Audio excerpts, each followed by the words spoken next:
साथी बेला आज चाहिँ नयाँ वर्ष कति 2082 साल हैन त। आज ठ्याक्कै 1 गते।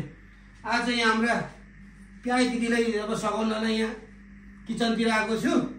अब आफू त नयाँ वर्ष भन्ने भने घुमफिर छैन, कतै छैन, यो किचनमै आउँ देखाउन ल। यहाँ चाहिँ चुलो साथीभाइ, यो चाहिँ फेरि अटोमेटिक ठ्याक ठ्याक ठ्याक गरेर बल्ने, ठ्याक ठ्याक ठ्याक गरेर बल्ने एकदम राम्रो है साथी। यो चाहिँ अब फेरि ग्यास कहाँ छ भन्छ, ग्यास त फेरि भित्र बाहिरको आँछा छ, फेरि पाइप मात्रै आएको।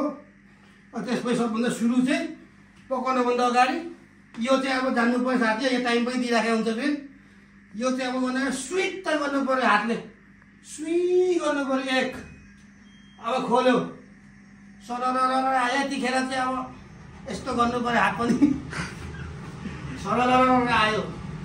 यो चाहिँ अब धेरै अब धुवा सुवा उठ्ने भए चाहिँ यो गर्नुपर्छ है। फेरि टाइम टेबल एकदम छिटो तानोस् भनेर डाङडाङ लुन्डुङ गर्ने हो, सजिलो अहिले त।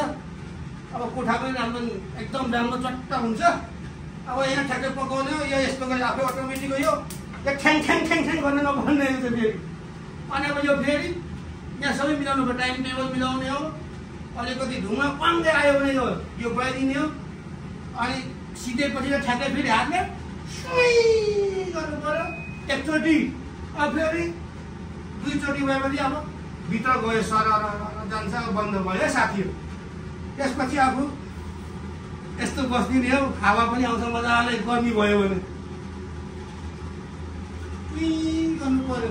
अब गयो साथीहरू, तँलाई बिदाई मारेको यस्तोरी।